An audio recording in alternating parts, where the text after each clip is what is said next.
How do we go about managing this human firewall? Well, it's interesting. It's a good question, and there's loads of really interesting points that you brought up there, Kevin. It's like I,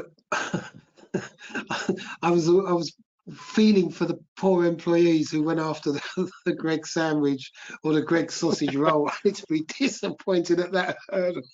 And then to realise when they got back to the office, they had to face the wrath of their security team. That's really a double whammy. That's a great one. So we had a big conversation actually when we were talking about the human firewall and how best to manage the firewall to determine whether or not we should begin the process, because we feel that it's a three-step process. It's a process around governance, around risk management, and around planning. And the conversation really for us was, should we do the risk section first or should we apply the governance first? And we kind of came down on the side of starting out with governance, because you can always amend your governance if you could then do your risk assessment and determine that your governance isn't quite right. You can always tweak that. And what do we mean when we're talking about applying appropriate governance? Well, governance is about establishing policies, procedures, and oversight mechanisms to ensure that the defences that we're putting in place operate effectively and align with our organisational objectives.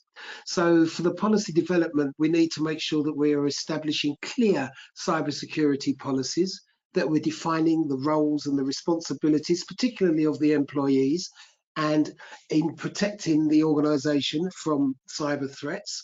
And we should, of course, include in there our acceptable use policies, which all organisations have, our data protection guidelines, and most importantly, our incident reporting procedures, because as Kevin said, we really don't want to discourage people from coming forward and saying that they think there's a security incident, even if it is a false flag.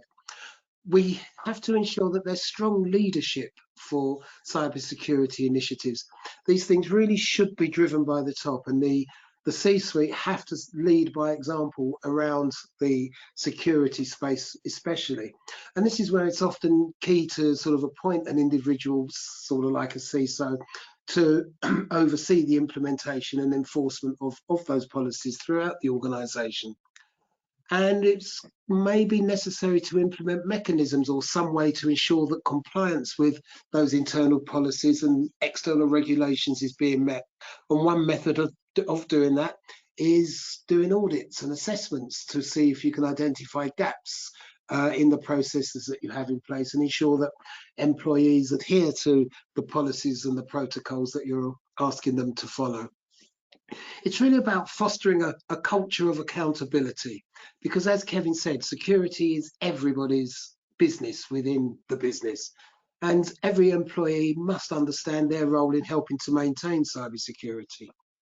So moving on from the governance, we then look at determining the human risks and the threat factors, because risk management has to involve identifying, assessing, and mitigating the risks associated with the threats that will impact your business.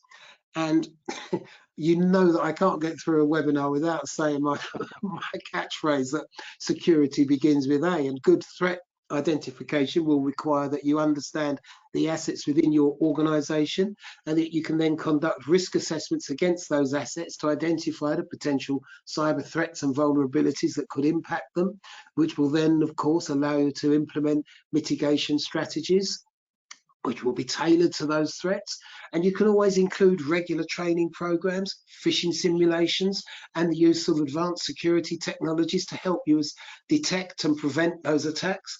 And then you have to get that incident response planning prepared and ready and tested to make sure you ensure that employees know how to report suspicious activities and that there are clear protocols for responding to the different types of threats you've identified. And then you have to build that human firewall, because you have to get them to, or you have to get your employees to understand that there is a culture of cybersecurity awareness that you need to have. And the only way you can really get that is by ensuring that you give your employees the necessary skills and tools to defend against those cyber threats.